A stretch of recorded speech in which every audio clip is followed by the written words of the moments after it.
A young doctor saves a female millionaire's life after a devastating accident. But when she wakes up, something is different. She doesn't remember who she is, but she's convinced the doctor is the love of her life. As they grow closer, the truth threatens to tear them apart. Because when her past comes crashing back, she forgets everything they shared. Will she remember the love they built? Or will the man who saved her life lose her all over again? Before we get into the story, comment below where in the world you are watching from today. And if you like this story, don't forget to subscribe. Thunder cracked across the darkened California coastline as lightning illuminated angry waves that crashed against the rocky shore. The luxury yacht Silver Dream floated peacefully one moment, and in the next, an explosion ripped through its hull, sending flames reaching toward the storm-clouded sky. Miles away, inside the sterile halls of St. Grace Medical Center, Dr. Elias Monroe signed his last chart of what had been an exhausting 16-hour shift. His shoulders ached, and his eyes felt heavy. The break room's coffee maker hummed in the background as he rubbed his temples, trying to ward off an approaching headache. "Just 15 more minutes," he mumbled to himself, his voice rough from fatigue. The clock on the wall showed 11:45 p.m., and he could almost feel his bed calling to him. The break room's fluorescent lights flickered as another thunderclap shook the windows. Elias glanced outside, watching sheets of rain pelt against the glass. His mind wandered to his apartment, to the quiet solitude that awaited him. These days, the silence felt more like a companion than a burden. The emergency alert system's harsh buzz shattered his moment of peace. Code Blue. Trauma team to Emergency Bay 1. Repeat. Code Blue. Trauma team to Emergency Bay 1. Elias's pager went off simultaneously, and he was already moving before the announcement finished. His exhaustion evaporated, replaced by the familiar surge of adrenaline that came with emergency calls. In the corridor, he could hear the distant thrum of helicopter blades cutting through the storm. "What do we have?" he called out to Sarah, the charge nurse, as she fell into step beside him. "Explosion on a yacht off the coast," she replied, matching his brisk pace. "One critical patient incoming via chopper. Multiple trauma, severe burns, possible internal injuries. ETA 2 minutes. They burst through the double doors into the emergency bay, just as the helicopter touched down on the roof. Rain whipped across the landing pad as medical staff rushed forward with a gurney. Through the downpour, Elias could make out the pilot's gestures, urgent and sharp. The patient came through on a backboard, female, unconscious, her evening dress in tatters and singed. Angry red burns covered her left side, and cuts from what looked like shattered glass peppered her exposed skin. Despite the injuries, there was something striking about her face, a delicate beauty that even trauma couldn't mask. "Get her to Trauma 1, Elias barked, falling into the familiar rhythm of emergency medicine. "I need vitals, blood work, and full body scans. Someone get me an ID. The trauma room erupted into controlled chaos. Monitors beeped, medical terms flew back and forth, and beneath it all, the storm continued its assault outside. "BP dropping, doctor," a nurse called out. 70 over 40 and falling. Elias's hands moved with practiced precision as he assessed the wounds. "She's bleeding internally. Get her 2 prepped now. Where's that ID? "Nothing found with her, doctor," Sarah reported. "Coast Guard still searching the wreckage. For now, she's Jane Doe." The next hours blurred together in a symphony of surgical instruments and vital sign readings. In the operating room, under the harsh lights, Elias worked methodically to repair the damage. His world narrowed to the task at hand, everything else falling away except the rhythm of the heart monitor and his own steady breathing. Then the monitor's steady beep turned into a single terrible tone. "She's flatlining," someone shouted. "Not on my watch," Elias muttered, his voice steel-edged with determination. "Charging to 300. Clear." Her body arched with the shock, then settled. The monitor continued its ominous drone. Again. Charging. Clear. This time, after what felt like an eternity, the monitor picked up a rhythm. Weak at first, then stronger. Elias released a breath he hadn't realized he'd been holding. Throughout the rest of the surgery, he found his eyes drawn to her face. Even unconscious, there was something peaceful about her expression, almost otherworldly. It stirred something in him he thought he'd buried long ago, something that made his chest tighten uncomfortably. Hours later, as dawn broke over the coast and the storm finally began to fade, Elias stood in the ICU, reviewing her chart. Jane Doe. No identification, no history, nothing but the clothes she'd worn and the injuries that had nearly claimed her life. A soft sound from the bed drew his attention. Her eyes fluttered open, glassy and unfocused. Her hand moved slightly on the white hospital sheet, reaching out weakly. Elias stepped closer, his professional instincts taking over as he checked her vital signs. "You're in the hospital," he said softly, his voice gentle but clear. "You're safe now." Her fingers found his hand and clasped it with surprising strength.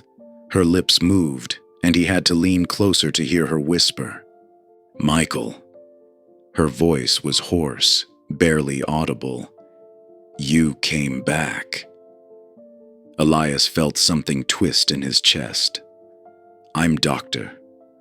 Monroe," he corrected gently. "Elias Monroe. You're at St. Grace Medical Center."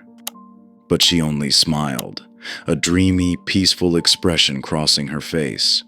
Her next words sent an inexplicable chill down his spine. "Don't leave me again."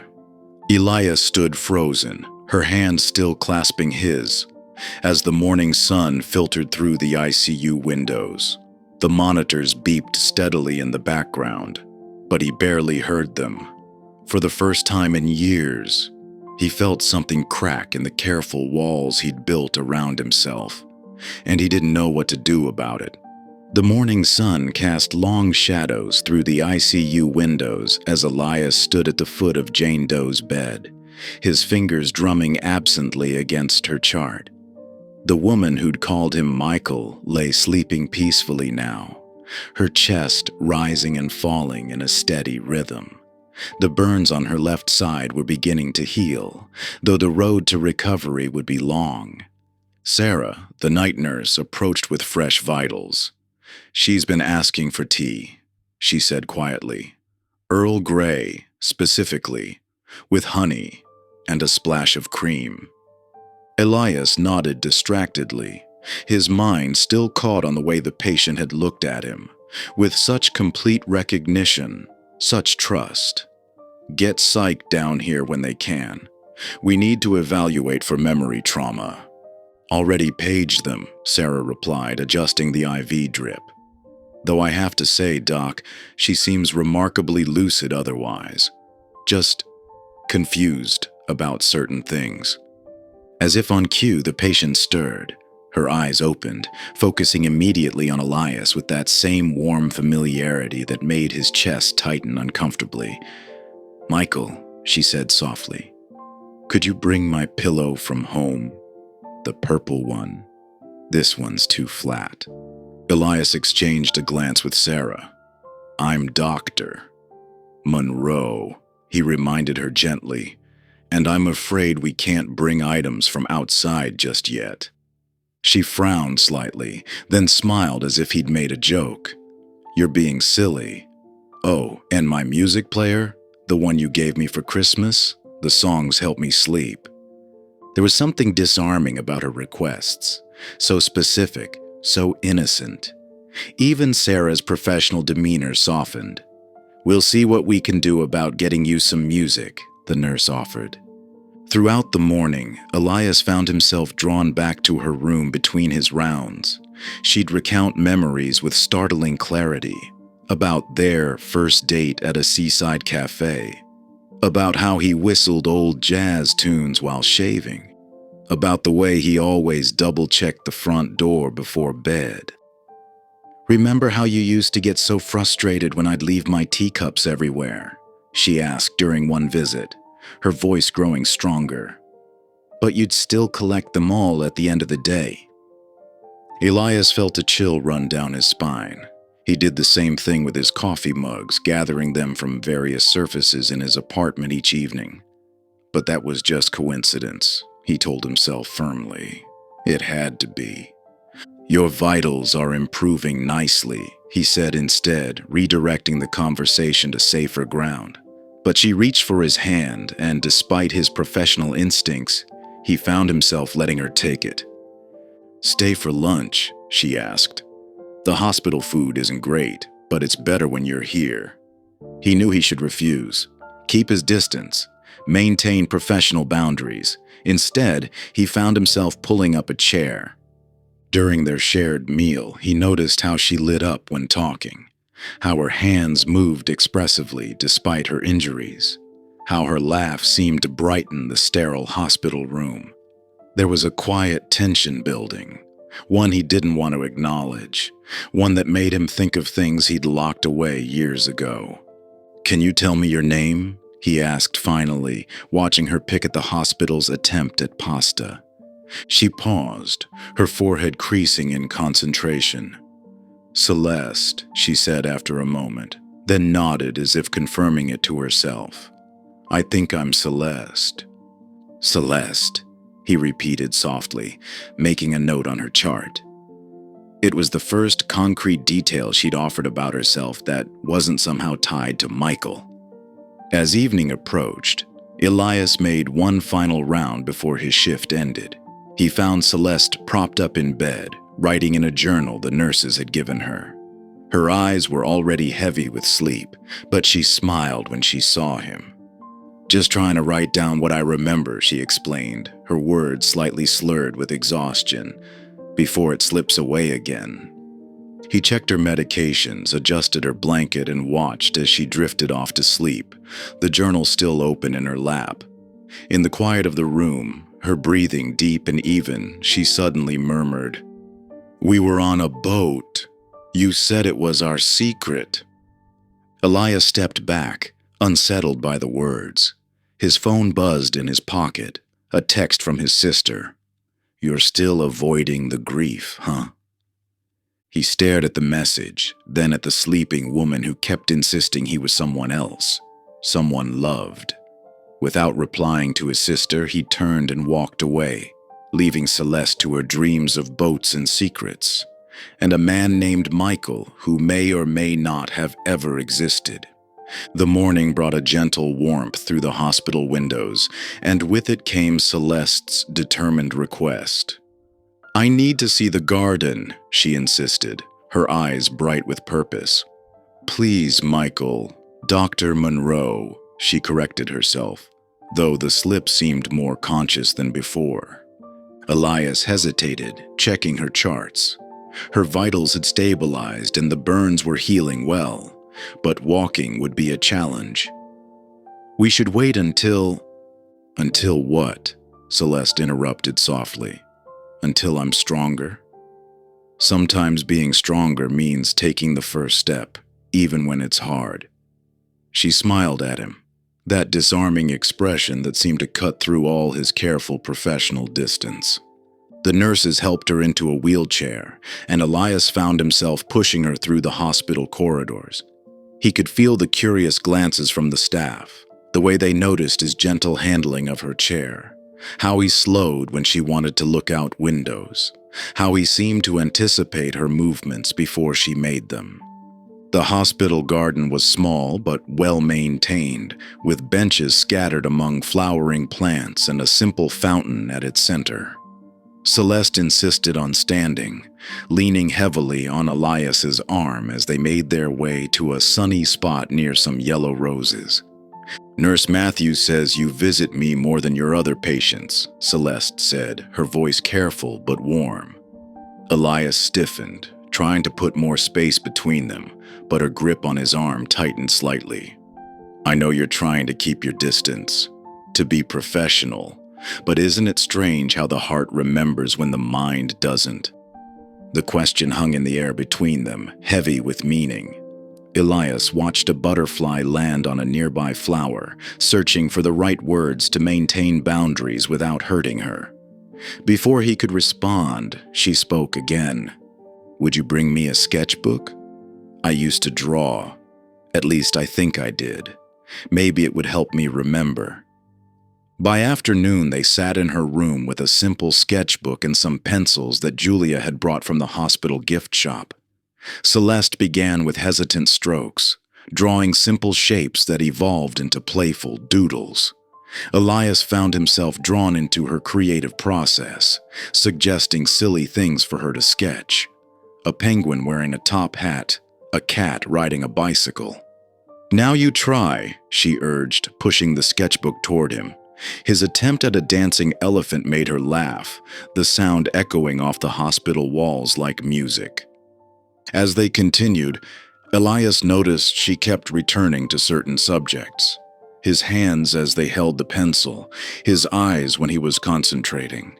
The sketches were quick, but captured something essential about him, something he hadn't seen in himself for a long time. You have an artist's soul, she said softly, working on another sketch of his profile. I can see it in the way you move, the way you look at things. Michael always... She stopped herself, confusion flickering across her face. I mean, you always seem to be seeing beyond the surface. Watching her draw, seeing the joy it brought her, Elias felt something crack in his carefully constructed walls. He remembered being that open once, that alive to possibility. The guilt bloomed in his chest like an unwanted flower. Julia's arrival broke the spell. His sister took in the scene, the scattered sketches, the easy intimacy between them, with sharp concern. She pulled Elias aside while Celeste continued drawing, humming softly to herself.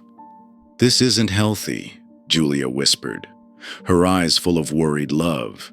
You're not her fiancé. Don't pretend for her sake, or yours.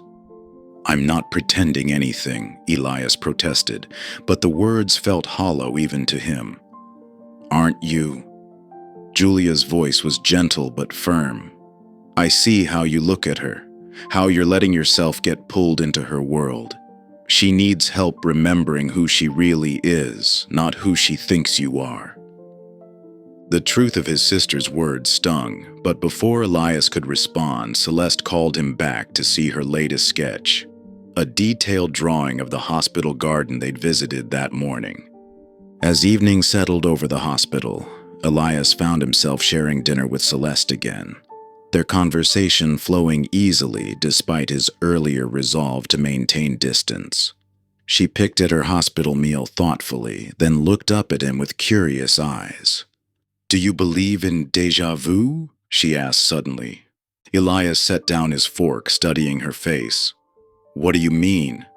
I keep having these moments, memories maybe, but they feel both real and unreal at the same time. She pushed her food around her plate, then continued. Like dancing barefoot on a boat deck, stars scattered above like diamonds on black velvet. The music was soft, and the air smelled like salt and jasmine. Elias felt his breath catch in his throat. The memory hit him like a physical force. Sarah, his fiancée, twirling under the stars on his friend's boat, her bare feet moving silently across the deck, her laugh carrying over the gentle waves.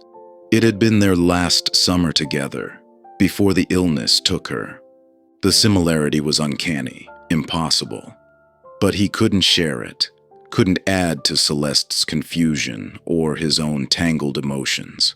Instead, he managed a small smile and said, Maybe. She reached across the table and touched his hand lightly. You felt it too, didn't you? That moment of recognition. But Elias just kept his smile in place, even as his heart thundered in his chest, even as Sarah's laugh echoed in his memories, even as Celeste's warm hand on his seemed to bridge an impossible gap between past and present. That night, the scream pierced the quiet hospital night, startling nurses at their station. "Marla!" Celeste's voice echoed down the corridor, raw with terror. Her body shot upright in bed, sweat beading on her forehead, hands clutching the sheets so tightly her knuckles turned white. Elias had been finishing his rounds when he heard her.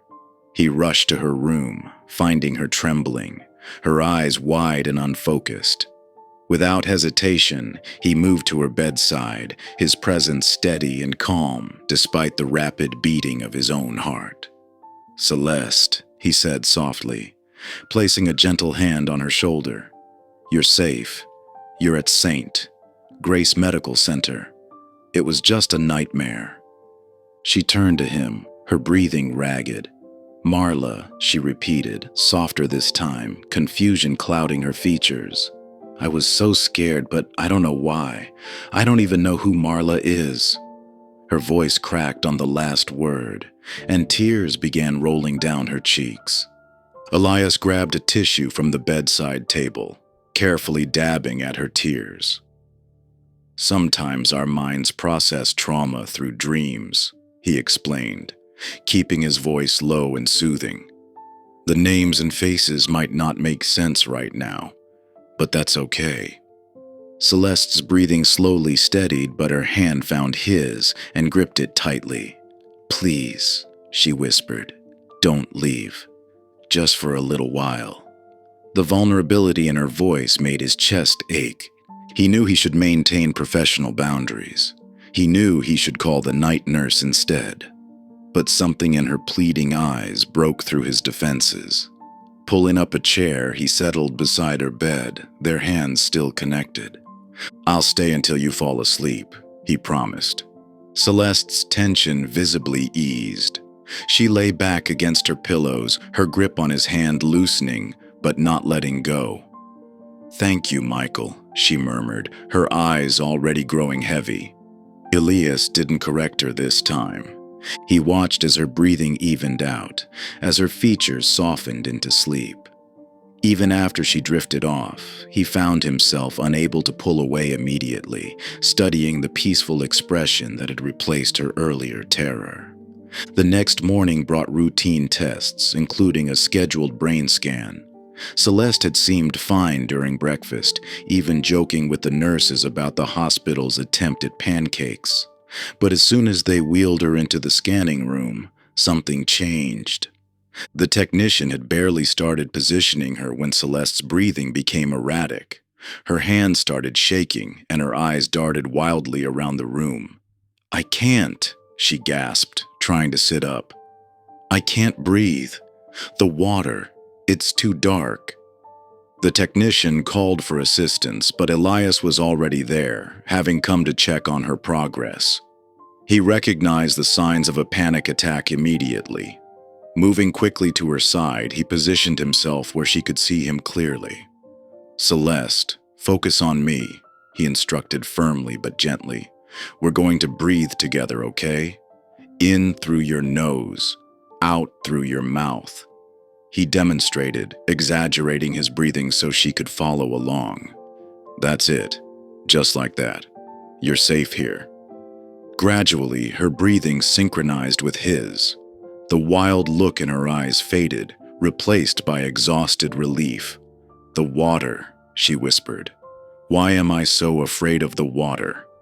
Elias helped her sit up slowly, his hand steady on her back. "We can try the scan another day," he assured her. "There's no rush." Back in her room, Celeste seemed almost embarrassed by her reaction. She buried herself in her journal, drawing with intense focus.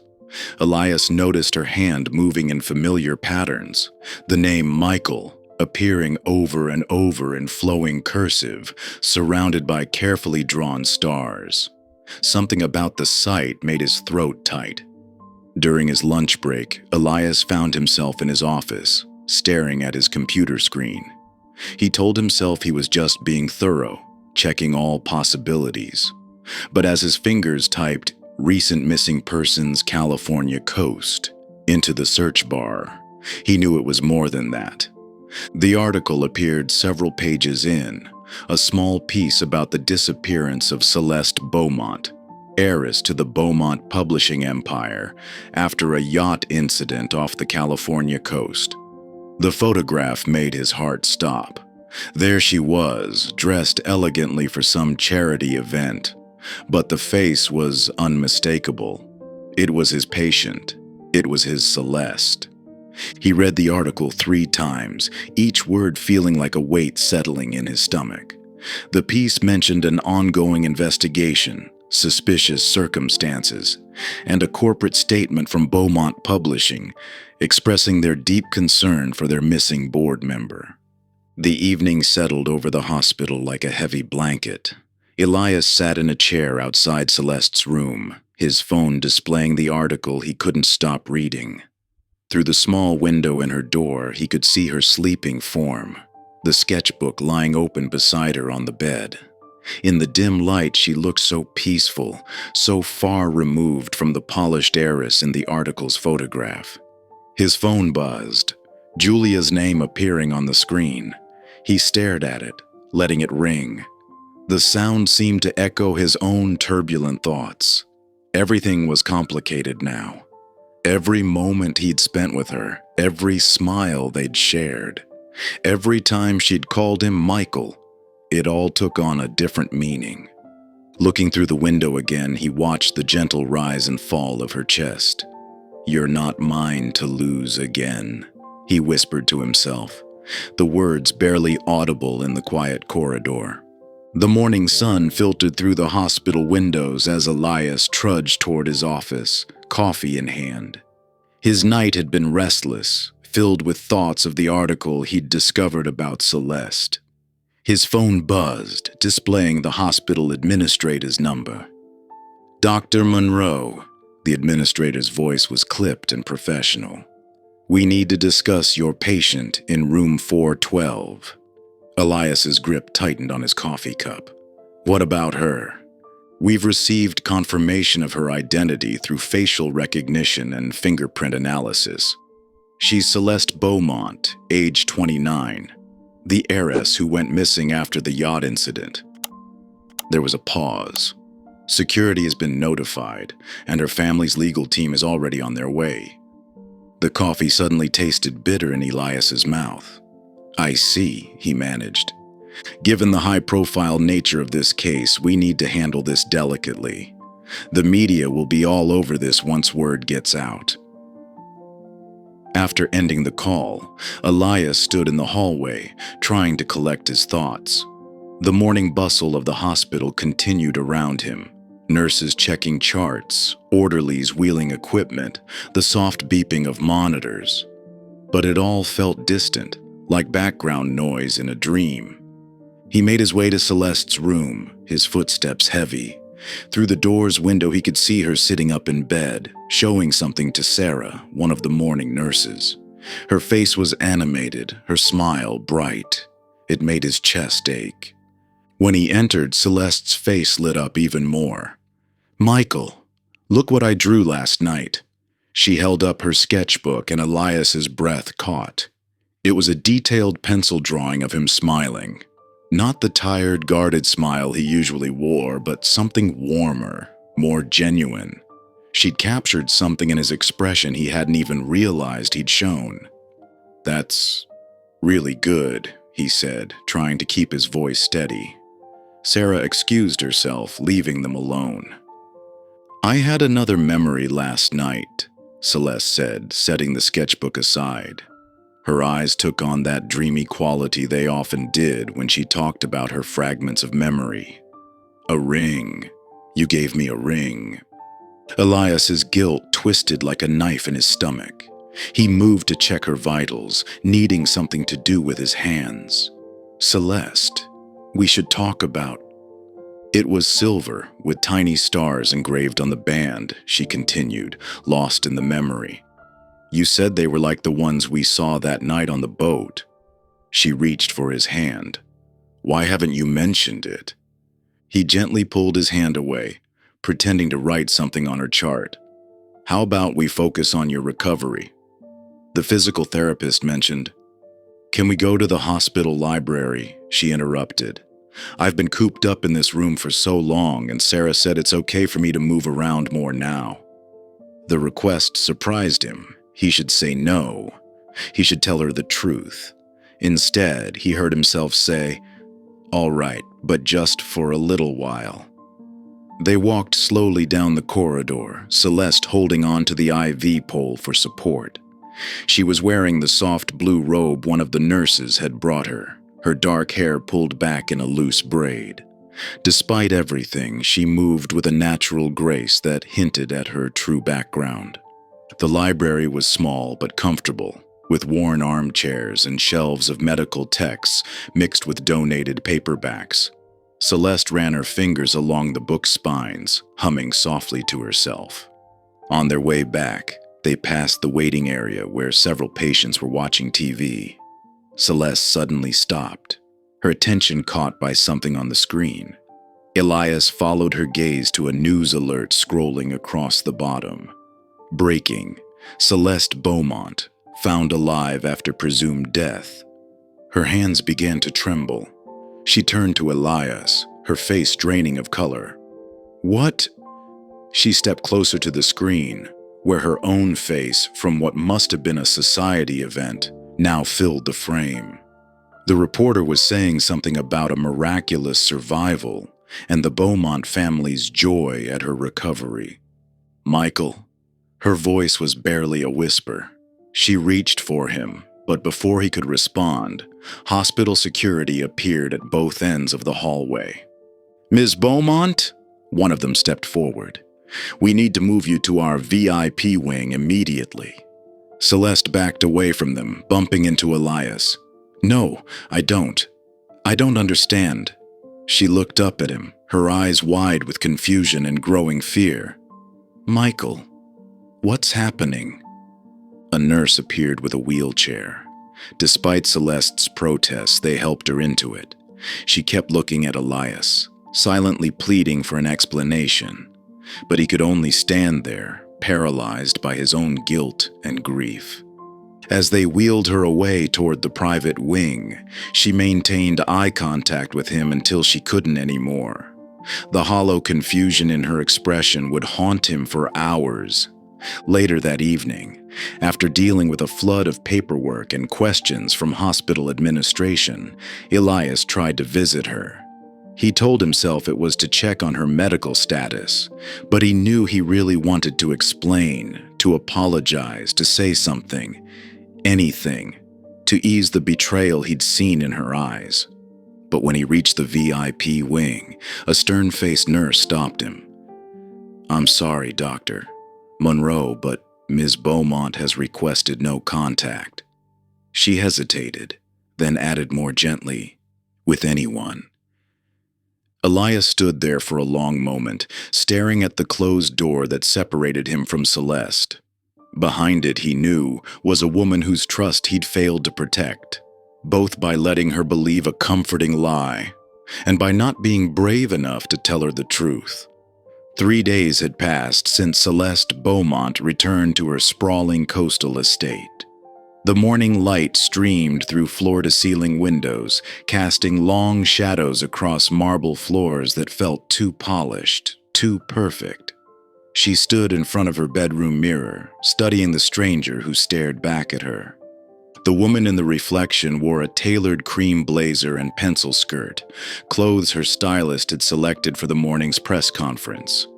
Her dark hair was swept into an elegant updo, makeup flawlessly applied. Everything about her appearance screamed successful heiress. But Celeste felt like she was looking at a photograph of someone else. She touched the mirror's surface, tracing the outline of her reflection. The past few days had been a blur of medical examinations, legal briefings, and family reunions that felt more like business meetings. Her memories had returned like a tidal wave, overwhelming and all at once, but they felt distant, as if they belonged to another life. Ms. Beaumont, her assistant Rachel, appeared in the doorway. "The car is ready. The press is already gathering at the conference center." Celeste nodded, smoothing her skirt one last time. "Thank you, Rachel." The ride downtown was silent. Celeste watched the familiar streets of her city pass by, trying to reconcile them with the confused, peaceful days she'd spent in the hospital. The conference center loomed ahead, its glass facade reflecting the morning sun. Inside, camera flashes erupted the moment she stepped onto the stage. Celeste took her place behind the podium, gripping its edges as she faced the sea of reporters. The prepared statement felt like sand in her mouth as she read it. "I'm deeply grateful for the extraordinary care I received," she recited, her voice steady despite the emptiness she felt. "The Beaumont Foundation will be making a substantial donation to St. Grace Medical Center in recognition of their outstanding service." The questions came rapid fire. "Ms. Beaumont, can you tell us about the night of the explosion? Are the rumors about sabotage true? What are your plans for the foundation moving forward?" She answered each one with practiced ease, the words flowing automatically while her mind drifted to the quiet hospital room where she'd felt more herself than she did now. After what felt like hours, her PR team finally called an end to the conference. Back at the estate, Celeste kicked off her heels and sank into a plush armchair in her study. The house was too quiet, too large. Every room felt like a museum piece, beautiful but untouchable. "Rachel," she called out, knowing her assistant would be nearby. "Can I ask you something?" Rachel appeared immediately, tablet in hand. "Of course, Ms. Beaumont." "During my recovery, before my memory returned, did I say anything? Any names or places that seemed important?" Rachel's expression softened slightly. "You didn't talk much to the staff here, but..." She hesitated. "When they brought your things from the hospital, there was a sketchbook. You carried it everywhere, apparently." Celeste sat up straighter. "A sketchbook? Where is it?" "I believe it's with your personal effects from the hospital. Would you like me to get it?" "Please." Minutes later, Rachel returned with a simple spiral-bound notebook. The cover was slightly worn, its pages wavy from use. Celeste took it carefully as if it might disappear. "Will you need anything else?" Rachel asked. "No, thank you. I'd like to be alone for a while." Once Rachel had gone, Celeste opened the sketchbook. The first few pages were filled with simple drawings, random objects, faces of nurses, hospital scenes. Then she found the first sketch of him, Elias. His kind eyes looked back at her from the paper, captured in careful pencil strokes. She'd drawn him multiple times, his hands, his profile, the way he looked when he was concentrating. Between the drawings were scattered notes, fragments of thoughts and memories. Some made sense now. Others still felt like pieces of a dream. She turned another page and stopped. There, in her own handwriting, was a question that made her heart skip. Michael equals Elias. More memories surfaced, not the returned memories of her life as Celeste Beaumont, but the raw, honest moments from her hospital stay. The way Elias had sat with her during meals, how he'd calmed her after nightmares, the gentle way he'd helped her walk to the garden. She reached for her phone and dialed the hospital's main number. After being transferred several times, she finally reached the personnel department. "I'm trying to reach Dr. Elias Monroe," she said. "I'm sorry, but Dr. Monroe is currently on leave," the administrator replied. "I can connect you with another physician if it's urgent." "No, thank you. Celeste ended the call and immediately opened her laptop. She found the hospital's staff directory and located his work email. The response was automatic. "Thank you for your message. I am currently on leave and will have limited access to email. For immediate assistance, please contact."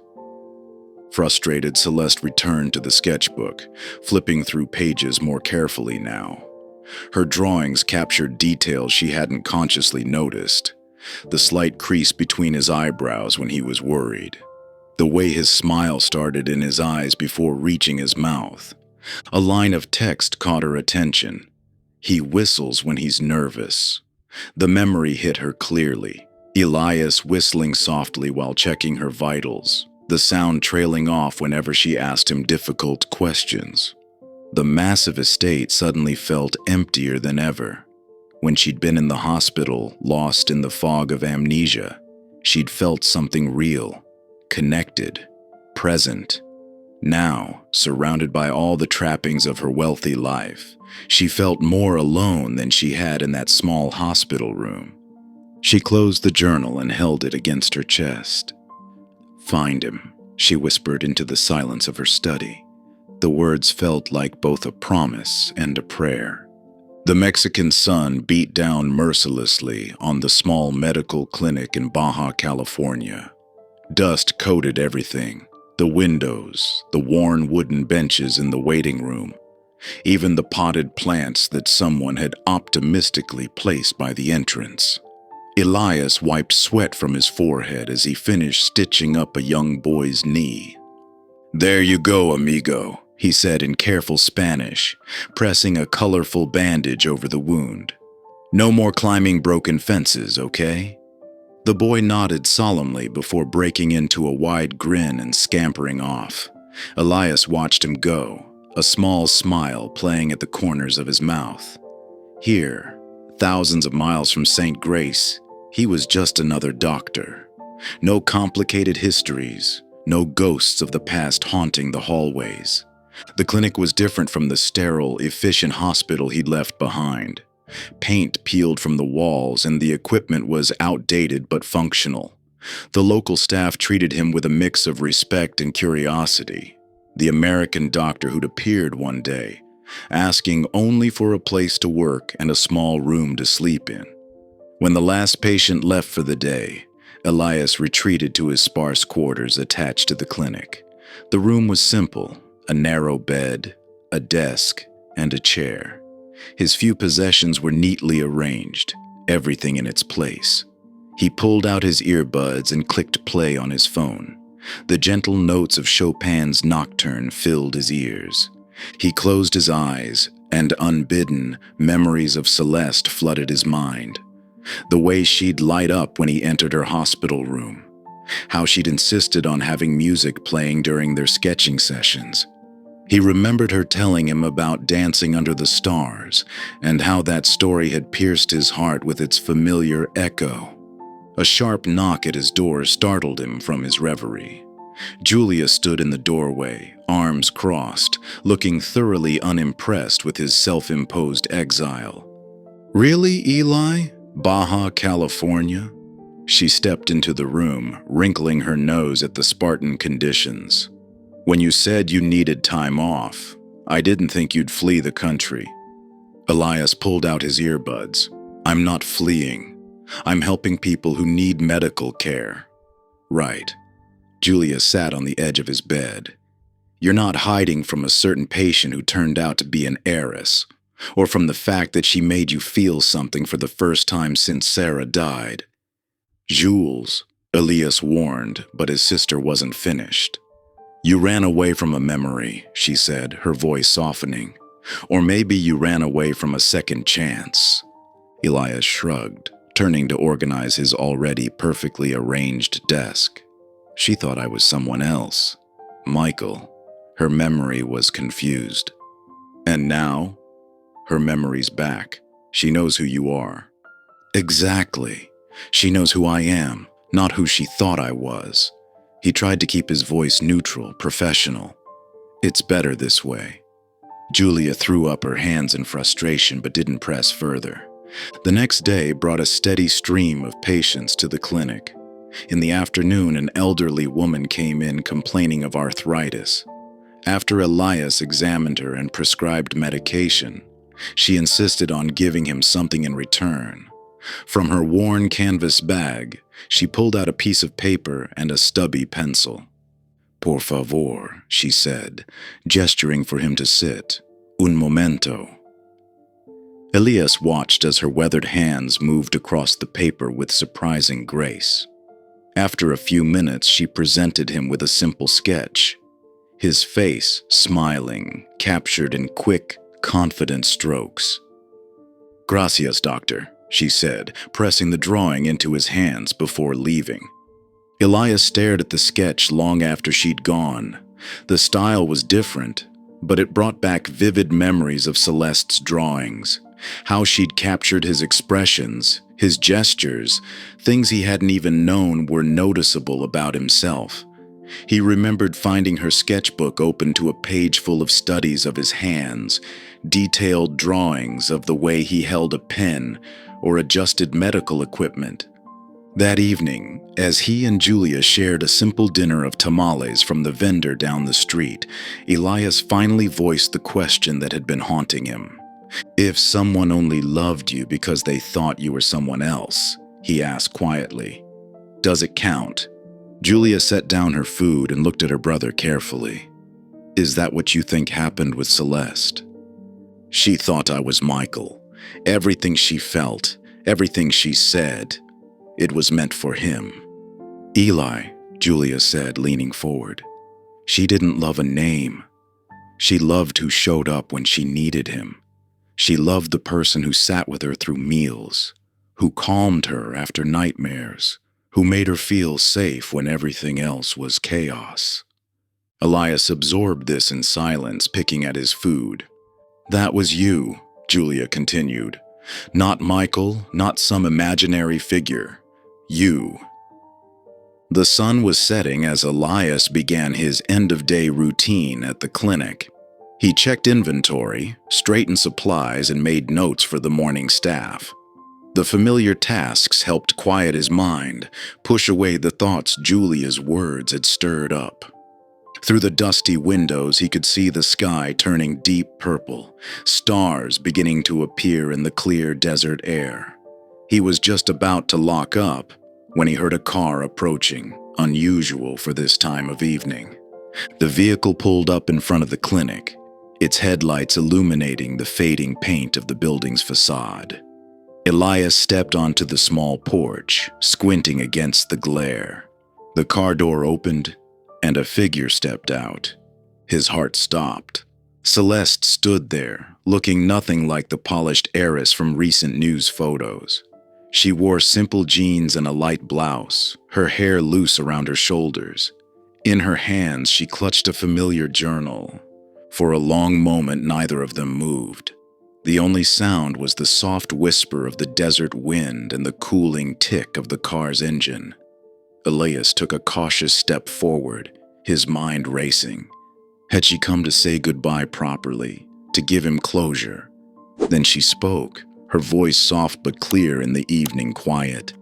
"You saved my life. I think I saved yours too.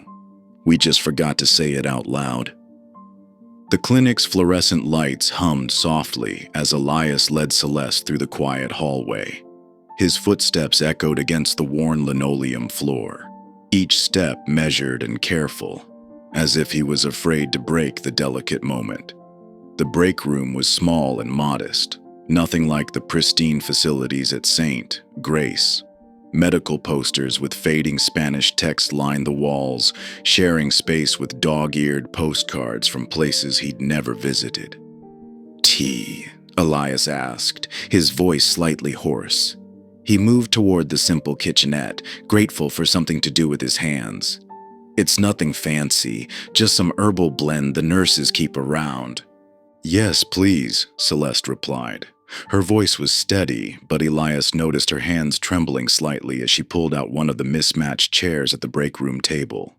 She placed her journal carefully on the scratched surface, her fingers lingering on its worn cover. The familiar routine of making tea helped calm his racing thoughts. He filled the electric kettle, pulled out 2 chipped mugs from the cabinet, and searched for the least used tea bags in the communal box. The simple actions gave him time to process the reality of her presence here, thousands of miles from where he'd last seen her. Celeste looked different from both versions he'd known. Neither the confused patient who thought he was Michael, nor the polished heiress from the press conference. Here, in the harsh fluorescent light of the break room, she seemed more real somehow. Her hair was slightly wind-blown, her clothes creased from travel. There was a vulnerability in her posture that reminded him of those early days in the hospital, but her eyes were clear and focused. The kettle clicked off, and Elias poured the hot water carefully. Steam rose in lazy spirals as he placed one mug in front of Celeste and sat down across from her with his own. The chair creaked under his weight, the sound unnaturally loud in the quiet room. "Thank you," she said, wrapping her hands around the warm mug. Her fingers were still shaking slightly, and something in Elias's chest tightened at the sight. For a moment they sat in silence, the medical posters watching over them like quiet guardians. A fan whirred somewhere in the building, and distant traffic sounds filtered in from the street outside. The scene felt surreal. Celeste Beaumont, sitting in this humble break room, her designer bag resting against a chair leg that had been patched with duct tape. Celeste took a deep breath and opened her journal. The pages were filled with sketches and writing, some neat and controlled, others wild and desperate, a chronicle of her journey back to herself. She flipped through them carefully until she found what she was looking for. "Would you—" she started, then paused to steady her voice. "Would you read this, please?" She turned the journal toward him. In the middle of the page, a single sentence stood out in flowing handwriting. "He doesn't laugh often, but when he does, it feels like the world unclenched its fist." Elias stared at the words, his throat tight. He remembered the moment she must have written this, a shared joke over hospital pudding, an unexpected burst of laughter that had surprised them both. "Please," Celeste said again, softer this time. "Read it aloud." Elias cleared his throat and read the words slowly, his voice barely above a whisper. The sentence hung in the air between them, heavy with meaning. "I wrote this when I didn't know your name," Celeste said, her fingers tracing the edge of the page. "I want to write the rest now, knowing who you are." Something inside Elias's chest constricted. He set down his mug carefully, trying to find the right words to explain why this couldn't work, why she shouldn't be here. "Celeste," he began, his voice gentle but firm. "You're made of boardrooms, empires, private planes. Your world is—" he gestured vaguely. "It's so far from this." He looked down at his hands, calloused from years of surgical work and recent manual labor. "I'm just a man with tired hands and too many regrets." The fluorescent lights buzzed overhead, casting harsh shadows across the table between them. A night shift nurse passed by the break room window, doing a double take at seeing them there, but continuing on without comment. Celeste was quiet for a long moment, her tea growing cold in front of her. When she finally spoke, her voice was soft but certain. "I've had every luxury and never once felt safe. Until you." The words settled into the space between them like a physical presence. They didn't move closer, didn't reach for each other. Their hands rested on the table, inches apart, close enough to feel the warmth radiating between them but not touching. The moment stretched out, fragile and electric. The possibilities hung in the air like suspended dust motes in the fluorescent light. Through the window, the first drops of rain began to fall, pattering against the glass with a gentle rhythm. The same sound from her first remembered dream. The morning sun crept through the clinic's windows, painting warm stripes across Elias's face. He stirred on the worn couch, momentarily disoriented by the scratchy blanket someone had draped over him during the night. The events of the previous evening flooded back: Celeste's arrival, their conversation in the break room, the gentle rain that had made leaving impossible. He sat up slowly, his back protesting from the uncomfortable sleep.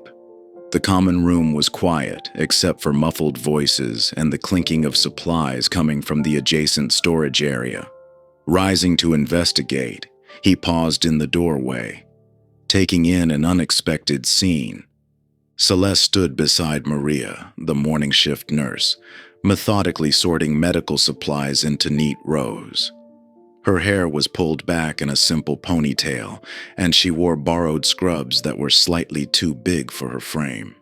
She looked completely at ease, passing bandages and organizing boxes with careful precision.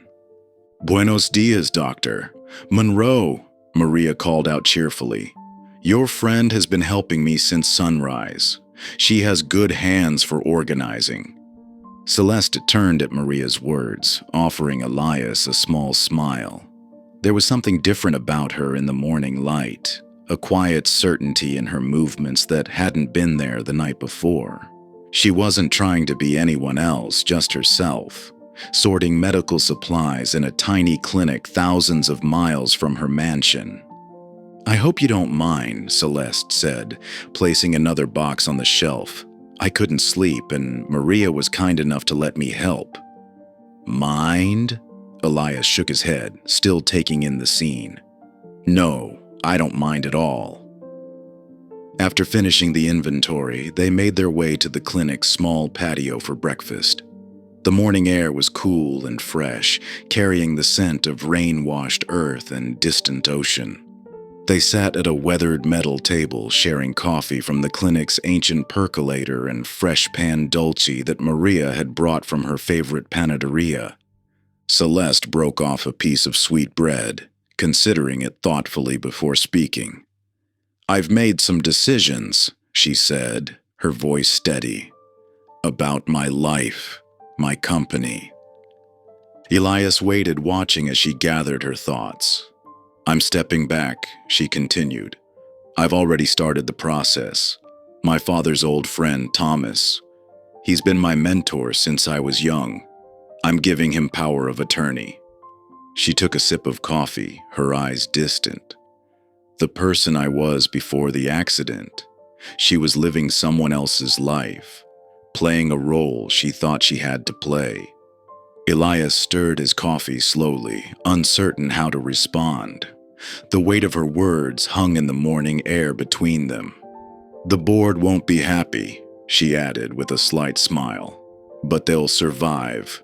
The company will survive. I can't go back to being that person anymore." Before Elias could formulate a response, the clinic's front door opened, and the first patients of the day began arriving. They fell into an easy rhythm as the morning progressed. Elias handled the medical care while Celeste helped where she could, organizing files, translating for English-speaking tourists, keeping the waiting room tidy. Around midday, a young boy came in with a scraped knee, tears streaming down his face. Elias was occupied with another patient, but he watched as Celeste knelt beside the crying child. She spoke to him softly in Spanish, her voice gentle and soothing. As she cleaned his wound, she pulled out a marker from the supply cart. With quick, practiced strokes, she drew a small cartoon character on the bandage, a brave little superhero with a cape. The boy's tears slowly stopped as he watched her draw, fascinated by the emerging picture. "Ves, ahora eres un superhéroe también," she said, making the boy giggle. Elias felt something shift in his chest as he watched her. This wasn't Celeste Beaumont, billionaire heiress, whose face had graced magazine covers and business journals. This was the woman who had filled pages of a sketchbook with observations about the world, who noticed details others missed, who found joy in simple acts of kindness. This was the real person behind all the headlines and press conferences. As evening approached, they found themselves sitting on the clinic's back steps, watching the stars emerge in the darkening sky. The air had cooled again, carrying the salt tang of the nearby ocean. The day's work had left them both tired but content, sharing a comfortable silence. Celeste hugged her knees to her chest, her face tilted up toward the stars. After a while, she turned to look at Elias, her expression open and vulnerable. "You're scared I'll leave again," she said softly, not as a question, but as a gentle observation. "I'm scared you'll disappear the second I stop being fragile." The words hung between them, honest and raw. Elias felt the truth of them in his chest, in the way his heart had been carefully guarding itself all day. He looked at her in the starlight, seeing both the woman who had needed his help and the one who had chosen to stay. Instead of speaking, he reached for her hand. Her fingers were warm against his palm as he lifted them to his lips, pressing a gentle kiss against her knuckles.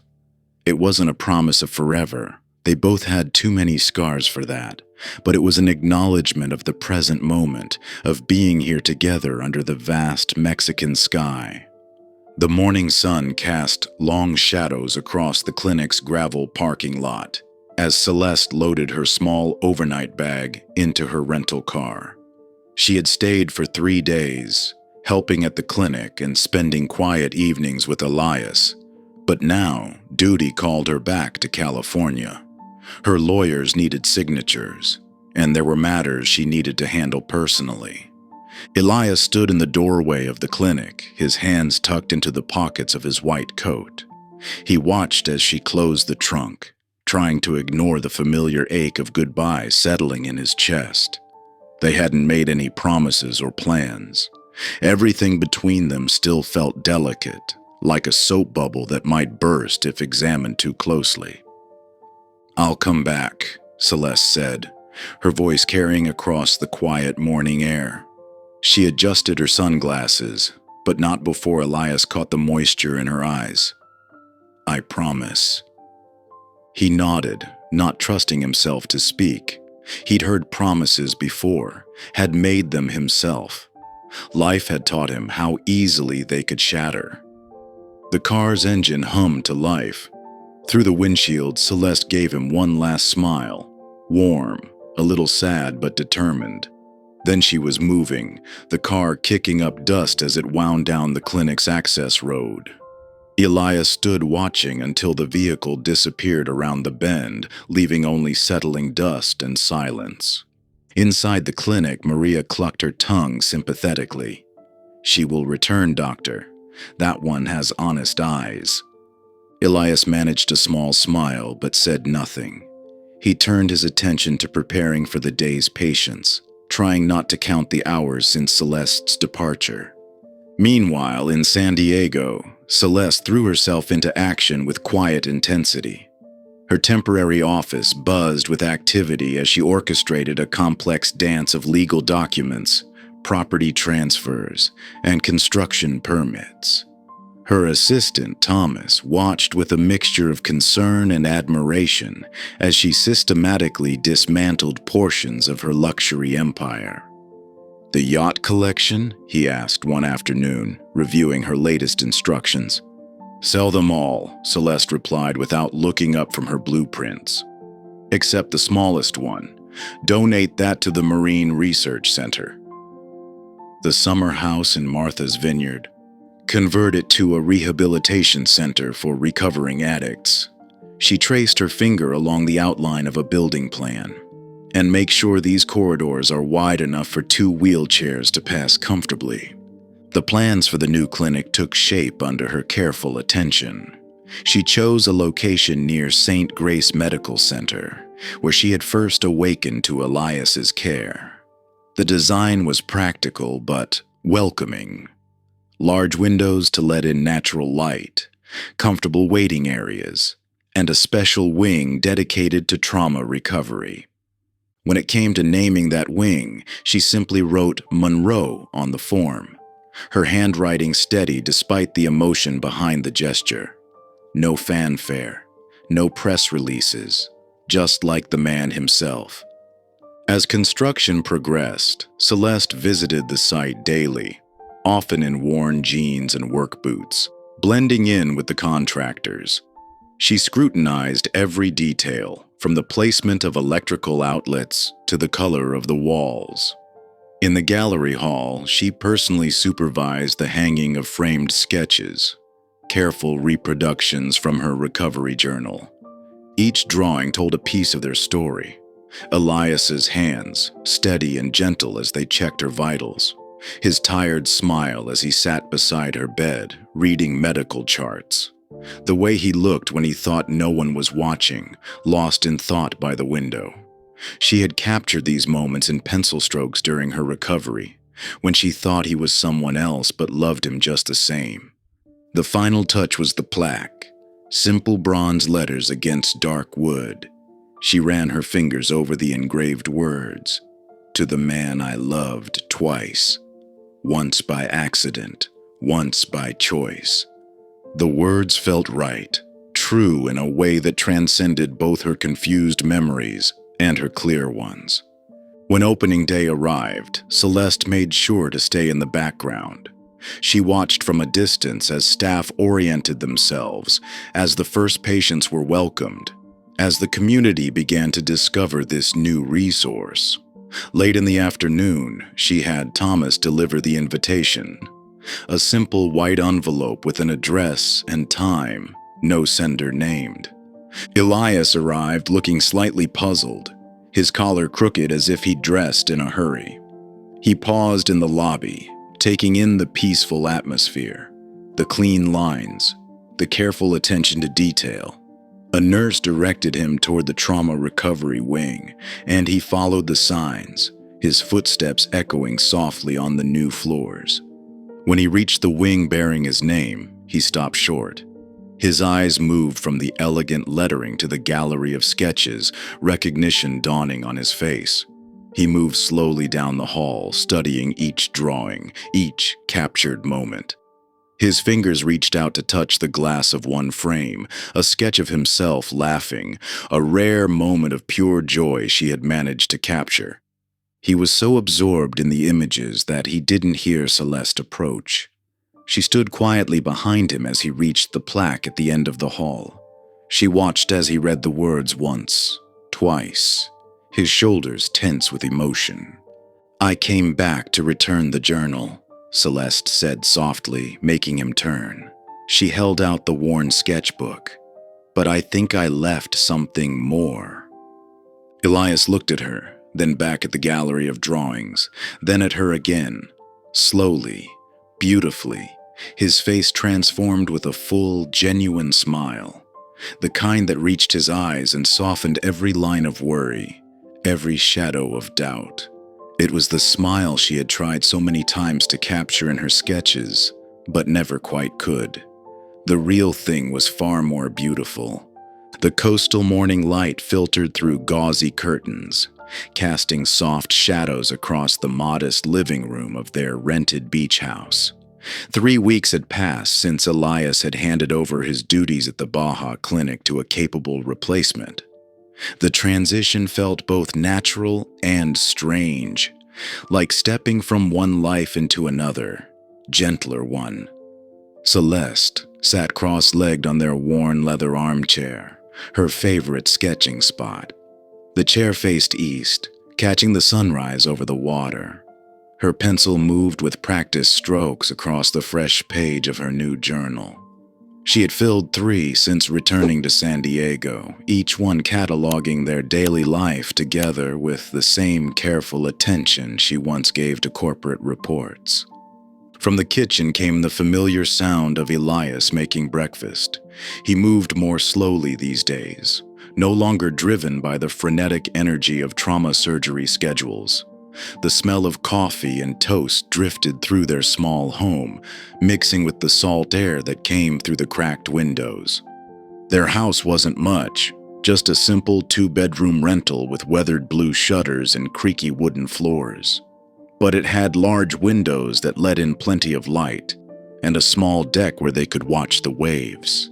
It was nothing like the mansions and penthouses of Celeste's past life, but she had never slept better than she did here, lulled by the sound of the ocean and Elias's steady breathing beside her. Every morning followed the same peaceful rhythm. Celeste would wake early to sketch while Elias prepared breakfast. Sometimes he would read medical journals, other times he would simply watch her draw, fascinated by how she saw the world through artists' eyes. Later that day, they walked through the halls of the community clinic together.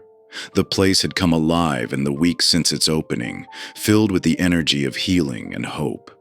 Children darted past them, their band-aided knees and bright smiles testament to the careful care they received here. Elias nodded to staff members as they passed, no longer awkward about the wing that bore his name. He had come to accept it as Celeste's way of honoring not just him, but the kind of medicine he believed in. Personal, compassionate, accessible to all. They paused to watch a young volunteer teaching a group of kids how to properly wash their hands, making a game of it. Another volunteer, organizing files at the nurse's station, looked up at them with a warm smile. "Are you two married?" she asked innocently, noting how close they stood, how naturally they moved in sync with each other. Elias let out an awkward laugh, his hand instinctively reaching to adjust his collar, a nervous habit Celeste had captured in countless sketches. But before he could stumble through a response, Celeste answered simply, "Not yet." Her voice carried no pressure, no expectation, just a quiet certainty that made Elias's hand find hers. That evening, after a simple dinner of grilled fish and vegetables on their deck, Elias found Celeste in their living room. She sat in her usual spot, pencil moving swiftly across paper in the warm lamplight. Her hair was pulled back in a loose bun, a few strands escaping to frame her face. She looked peaceful, completely absorbed in her work. "What are you drawing?" he asked, settling onto the couch nearby. He had learned to love watching her create, seeing how she translated moments and memories into lines and shadows.